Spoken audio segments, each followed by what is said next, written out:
फक्त 1.5 वाटी हरभरा डाळीच्या पिठापासनं मऊ लुसलुशीत जाळीदार आणि तेही ताट भरून खमंग ढोकळा घरीच तयार होतो।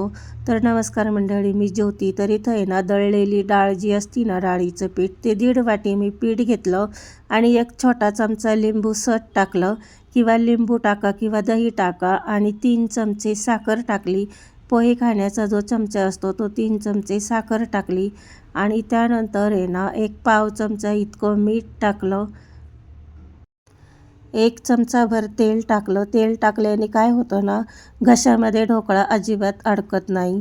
तर पाव चमचा हळद टाकली। हळद कमीच टाकायची, किंवा काय होतं मग जास्त हळद पडली ना की ढोकळ्याचा कलर असा लालसर येतो।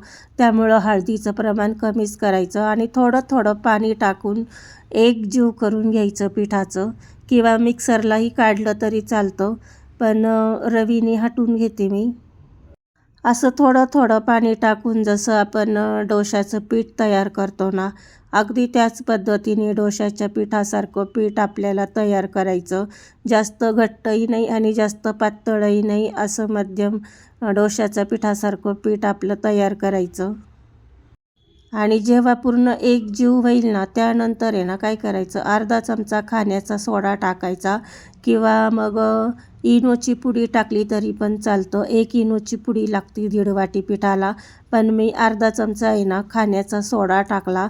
सोडा टाकल्याबरोबर एकाच दिशेने 1 मिनिटापर्यंत आपल्याला असं फेटून घ्यायचं। पीठ हलकं व्हायला सुरुवात होती, तर एकच दिशेने 1 मिनिटापर्यंत मी असं पीठ फेटून घेतलं।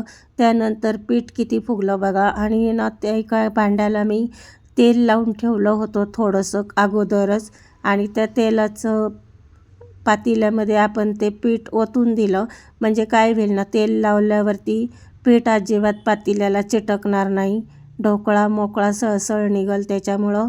तर आता बघा, एका पातेल्यामध्ये मी पाणी ठेवलं आणि त्यामध्ये 1 जाळी टाकून ठेवली, स्टँड ठेवलं। त्यानंतर आहे ना पातेलं ठेवलं स्टँडवरती, आणि आता काय करायचं ना, गॅस मोठाच आहे, तर आता 20 ते 25 मिनटं ह्याला असंच ठेवायचं।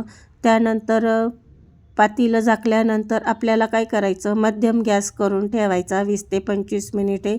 आणि मग त्यानंतर बघा, जेव्हा पाणी उकळलं ना पातेल्यातलं, उकळल्यानंतरच ठेवायचं पातेलं, पटकन वाफ बसते। आणि आता त्यानंतर आहे ना 2 वेळेस मी चमचा टाकून बघितलं, तेव्हा झालेला नव्हता 15-20 मिनटात। 25 मिनिटानंतर बघितलं तर चमचा टाकून, चमचाला अजिबात पीठ आपलं चिटकलं नाही। कडा मोकळ्या करते, पण कडा मोकळ्या करायची अजिबात गरज नाही आहे। असंच ताटामध्ये ढोकळा टाकून घेते, तर बघा किती आल्लाद ढोकळा आपला बाहेर निघाला, पातेल्याला थोडा पण चिटकला नाही, आणि किती जाळीदार झाला। फक्त 1.5 वाटी पिठामध्ये इतका ढोकळा आपला तयार झाला, आणि तोही इतका मऊ लुसलुशीत। तर मंडळी, ढोकळ्याची रेसिपी आवडली असेल तर व्हिडिओला लाईक करा, चॅनलला सबस्क्राईब करा, आणि किती छान जाळी पडली हे दिसतंच ना, अगदी बाजारात मिळतो ना तसाच ढोकळा आपला घरी तयार होतो। मग बाजारातून आणायची काहीच गरज नाही आहे। बहीण आलेली आहे मंडळी, तर बहिणीला ढोकळा करून दाखवत होते। ती म्हणे मला ढोकळा करून दाखव, म्हणून मी दाखवत होते। तर बघा, असा छान जाळीदार आपला मऊ लुसलुशीत ढोकळा तयार झाला। आता फोडणीसाठी आहे ना, तेल एकदम कडक तापवून घेतलं। त्यानंतर जिरे, मोहरी, कढीपत्ता, हिरवी मिरची टाकून फोडणी घालते।